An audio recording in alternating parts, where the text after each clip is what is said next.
who's going to speak about our ability to think beyond the world's biggest business. What is the world's biggest business? War. So we have Dr. Suman Agarwal. Yes, she's going to speak to us about our ability to think beyond war. All of us in this room, if I asked you a question, would you prefer to use violence or non-violence to resolve conflict? I'm sure you would say, I would prefer non-violence.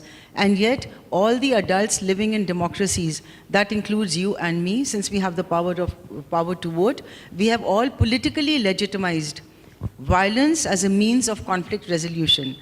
I'll explain. It means that whenever there will be conflict between nation states, I'm limiting myself to nation states because I want to show you in these few minutes how all of us, if we combine together, we have the ability to move towards a world beyond war. Or beyond war means between nation states at least. Let me limit it to that. So we have politically legitimized violence as a means of conflict resolution. That means we have consciously decided when there will be conflict between nation states, we will use violence to resolve it. And we are spending $2 million plus on this. This is the global military expenditure, which is increasing by the day. If we want to move beyond war, and since I'm a Gandhian scholar, according to Gandhi, power is popular, not elitist. That popular means people's power. People have the power. Each one of us are very, very powerful human beings. And I think I congratulate them for exhibiting this power in each and every individual who are able to make a difference in the lives and lives of others. So all of us have this potential. And if it can come together, it's it's an international initiative for the political legitimization of non-violent conflict resolution. There are 3 demands we make from every government around the world. Very briefly, the first demand is, and I use the word demand, not a request, because as citizens living in democracies, we have the right to demand the right. So, I mean, the right to demand the right, using it in both ways.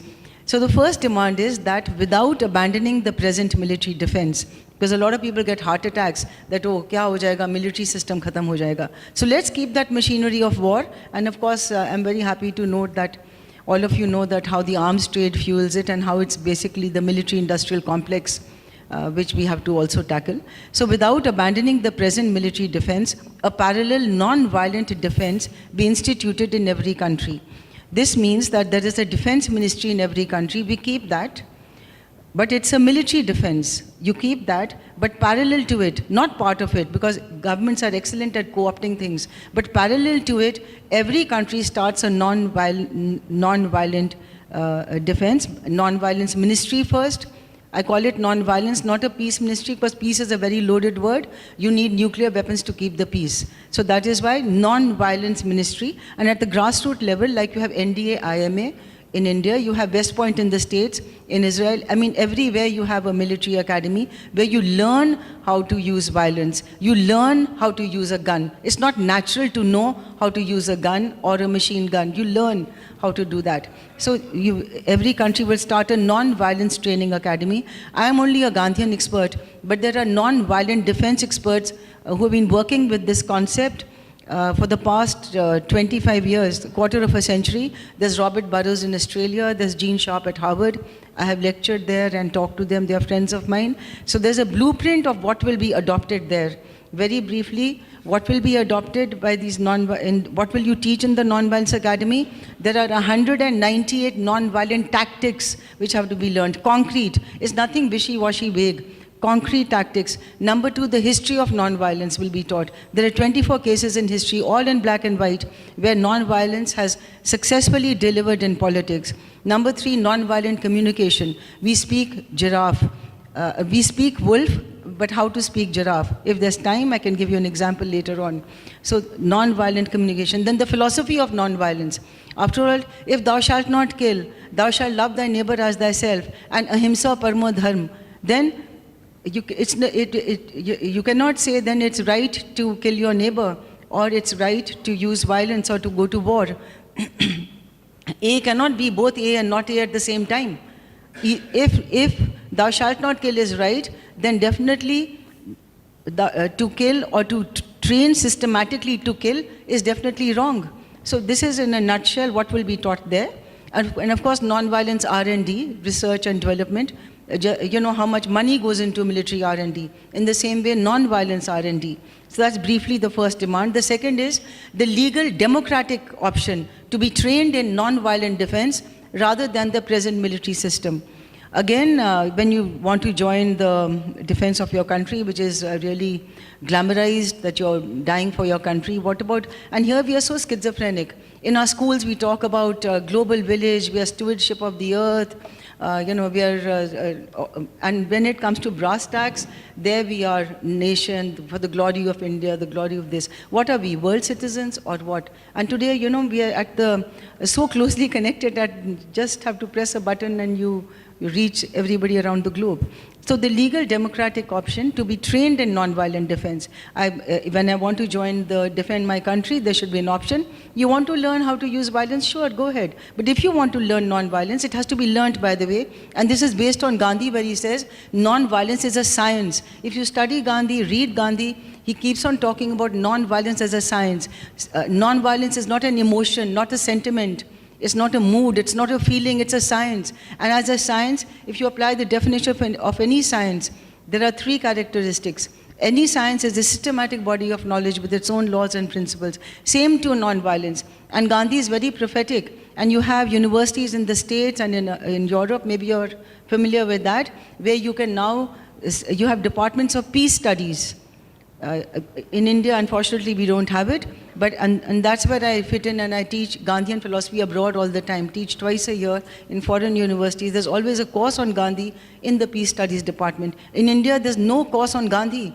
People ask me, can we come and learn Gandhi in India? There's no course. Delhi University does not run a course. There's only a postgraduate research projects in Chandigarh or whatever. Gandhi is part of the Pol Science paper or philo paper, where you're taught part of it. Anyway, so it has to be learned, you know, you have to learn how to use non-violence. Jaise sanskar dalte hain bachchon mein, in the same way.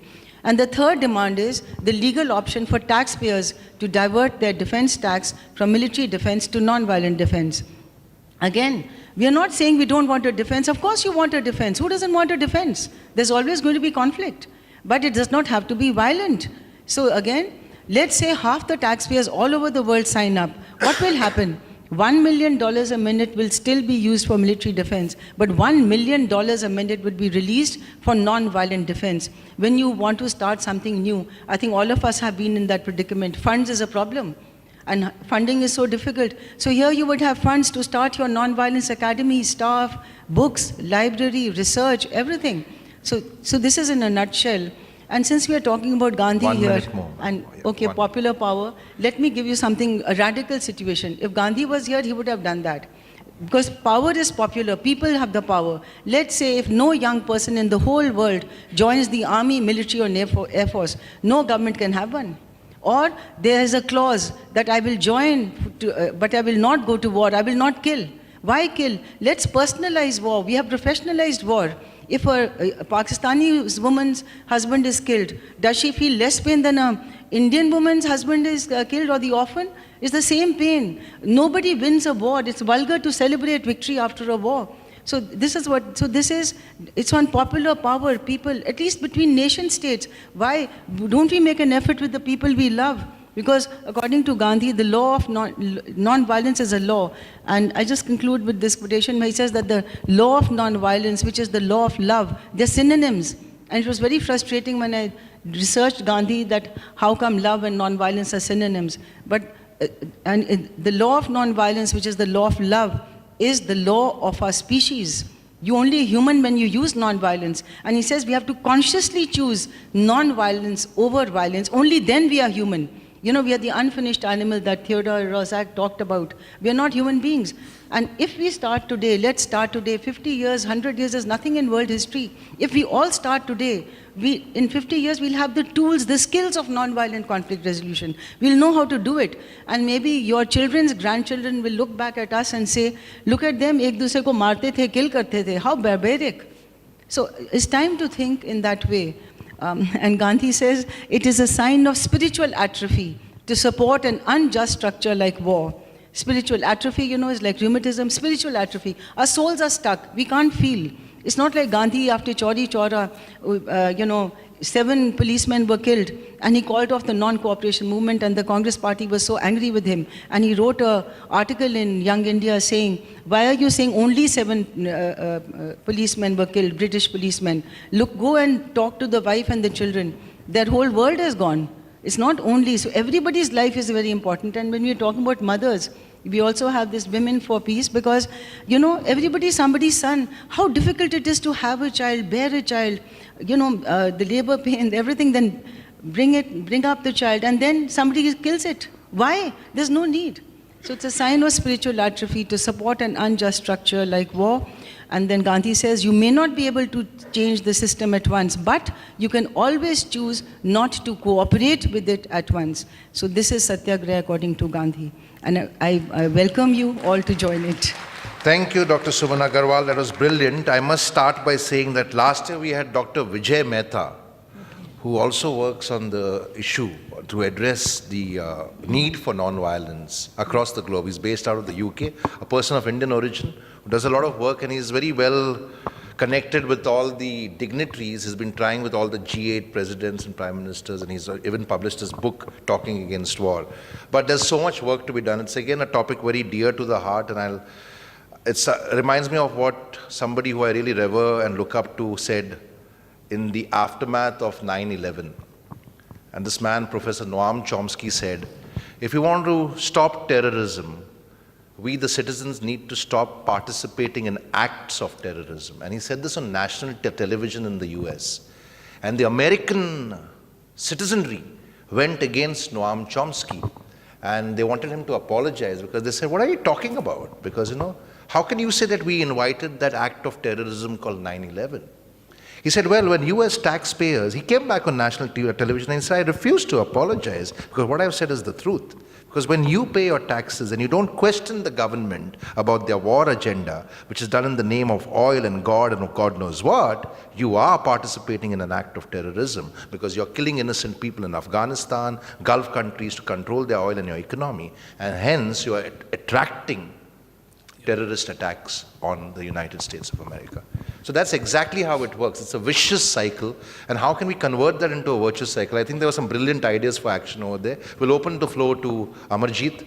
I was 2 weeks ago in Ahmedabad doing a workshop, and while meeting some of the participants during tea time, I had an opinion that has been disturbing me for the last couple of weeks. Quite a few people said that the reason why we are in a mess today is thanks to Gandhi, because of his non-violent movement, because there was no blood spilled, because there was no sacrifice of the human life. We are absolutely taking our independence for granted. Now, this was a thought that came from the land of Gandhi, and that disturbed me, that there were so many people who were saying that we are in a mess today because of our non-violent freedom, because there was no blood spilled. Now, I want to know what your take is, because this has really, really disturbed me, that, coming from the land of Gandhi, that thought process like this has gathered roots, and a lot of people are saying that. So, as a Gandhian, what are your thoughts on this particular aspect? First of all, I'm a Gandhian scholar, a very good one, but not a struggling Gandhian. I cannot call myself Gandhian. It's very difficult to be Gandhian. A Gandhian scholar, sure, I'm a very good, nobody can teach Gandhi the way I can because of my guide. He was really good, taught me how to get into Gandhi's mind. Anyway, coming back to your question, there are all this thing that Gandhi is also responsible for the partition of India, for this, that, and the other. But there's only one answer. I think let's move beyond Gandhi. Gandhi did what he had to and has moved on. The question today is not what Gandhi did and did not do. The question today is, what are we doing? What is, I think I'm Mr. Tripathi? Pardon, sir? The question today is, what is Jerry doing? What is each one of us doing? Amarjeet. Yeah. Amarjeet. What is Amarjeet doing? What is Amarjeet doing? Asking questions. If you want non-violent conflict resolution, what are you doing for that? Chhoro Gandhi ji ko. Unke piche kyun padna? Let's learn from Gandhi. How beautiful non-violent conflict resolution, the legacy, Satyagraha. We don't even know the Salt March. We've never analyzed it. Abroad, everybody's analyzed it. What happens when you do a Satyagraha? How even the fasting, this fasting Satyagraha, it is a spiritual process. And it's because non-violence is also spiritual. Just as there are violence is structural, physical, mental, emotional, subtle, in the same way non-violence is also, it has used. So it's a science. Non-violence is a science. हमने समझा ही नहीं गांधी को. And we keep on saying this. I don't agree at all with this. This is escaping from our responsibilities. The question is, what can we do today? On how we can learn Gandhi and apply him. Yeah. Right, thank you. I agree with Dr. Agarwal. I think Gandhiji had a lot of personal flaws and probably allowed himself to get manipulated Who by a doesn't? few people also. Who doesn't? But I think be the change that you want Yeah. to see in the world was his message to the world. Yeah. And that's a Gandhian message. And I think, when I hear people, like I had said on my first, when I hear people giving rhetoric like Majboori ka naam Gandhiji, I always realize how weak they are because they don't understand the power of simplicity and humility. That's power, not arrogance. Yeah. So I think that simplicity, we can learn from the best always, but we always tend to look at the worst. So And also it's to that. corroborate what you say, when we got the independence, Gandhi ji kitne udas the, and he went to Noklai, on that. Sure. But there, but, one foreign yeah. correspondent Yeah. asked him, give a message to the world, and he gave one sentence: "My life is my message." Absolutely. How many of us can say that? But I think where Amarjeet and probably even I come from is, I'm a big fan, and my biggest hero is Bhagat Singh. And I remember Bhagat Singh, who was a big Gandhi follower, was very disillusioned because somewhere he felt that he did not take the right stand. So there is a definitely. there are issues. So we Sure, can kind of sure. debate that over tea. Yes. Very insightful, listening to you. I would like to reflect you on, the current dilemmas we have in Indian state. For example, how violence has been built into our public domain. If you look at the... Vishy, you'll have to just be a little loud and speak into the microphone. So I'm talking about, say, for example, indigenous tribes, 8% of our population whose livelihoods are threatened because of mining activities, or the kind of investments on coast which is leading to displacement of coastal communities, right? And then large number of population, lost their traditional livelihood. And if you look at the violence, just not cities, but also violence that happens with the women, violence has been built over a period of time because of the indifference of the polity or the governance. How do Gandhians reflect, especially from the perspective of the most marginalized, whose lives are being threatened because of onslaught of, modern economic forces? I'd just like to say this, that, violence is of many types, and you're talking about structural violence. So this is which is built into the structure. So you need to change the structure. And Gandhi, I think, to make it short, you see, Gandhi's religion is what? Daridra Narayan. Simple. And he says also that you ask me, what is my religion? He never said I'm a Hindu. He said, look at my life, how I sit, walk, talk, behave in general. And that is my religion. I'm just giving you an indirect answer. Then he was asked, what God do you believe in? What is God? He said, take a value, clothe it with life, and you have God. So, Gandhi's, and then Daridra Narayan, the least of your, and Christ says it too, if you did it to the least of your brethren, you did it to me. So Daridra Narayan, Daridra means the poorest of the poor or the marginalized person. If you treat that person as something, as God, then you solve your problems. So our development structure is like that. Development is faulty. This is structural violence. So it has to come via development. Again, our development policies are faulty. So of course it's violence. Poverty is the worst form of violence. And when you not looking after marginalized is definitely violence. Yes, that leads to violence. Structure has to change. Yeah. How does that perspective work? Because today, primarily, we are governed by financial wars all across to make us so imperatively obligated that you have to die under your own, pressures. So is there anything that you would like to take you on die because of as in because of financial- poverty, because of the financial pressure that the world puts on a country like ours, though we are extremely rich on the underground of it, that we can feed maybe the entire nation for the next So that is what two Gandhi's generations. charkha symbolized. It was simply that homegrown industry. And I think Nehru buried Gandhi. He did not follow him in education. Gandhi believed in nayi taaleem, कि grassroots से शुरू करो. Don't need a blackboard and a classroom to educate. Just आधा time spinning करो या कोई craft करो और उससे पैसे लेके add one class at a time. How can we implement something in today's time and age? Is there anything that you could give us as a generation that we could put in our lives right now? A small thing it could be, where Yeah, it I could be think, contributing to our own there could be a revolution if we only bought silk made by artisans, not industrial silk, or refused to wear machine-made clothes. I mean, it's a tall order. But I do know one person, I really consider him Gandhian. I wanted to give him a gift on a shirt on his birthday. He said, please don't give me. I said, why? He says, नहीं, मैं सिर्फ 7 कमीज़ें, 7 pant, 7 कुर्ते पजामे रखता हूँ. अगर और मिलता है तो मैं वो दे देता हूँ. So I think ये गांधी का trusteeship का concept या अपरिग्रह का, Gandhi practiced 11 vows during his life. The 7 from the Hindu tradition, aparigrah, satya, ahimsa, all that. So aparigrah, you don't have more than possessions. We should do away with them or treat them as trustees. And all the people here in this room, including Jerry, I think we in a way treat ourselves as trustees and try to use minimalistic, basically, austerity, which we have been speaking about. Aparigrah is not having more than what you need. And I do know a lot of people all over the world who don't take their cars, they use the public transport or whatever. So, I mean, there is, and by the way, only in India we don't have taxpayers for peace. But in most of the European countries where I get to lecture, in fact, they call me and give me the tax they have collected that year. They refuse to pay the tax. You can calculate kitne paise dene hote hain per person for the defense tax, and they refuse to pay it. वो अलग बात है that the government can get into their accounts and attach it. But only in our country we don't have. And it's only in our country that now October 2nd was declared the International Day for Non-Violence by the UN. Can I explain how that happened in half a minute? Half a minute. Okay. Well, that is my idea, and I'll tell you how it came about. Because हमारी government इतनी unthinking है, they can't think. So there was this big on Gandhiji's Satyagraha Centennial.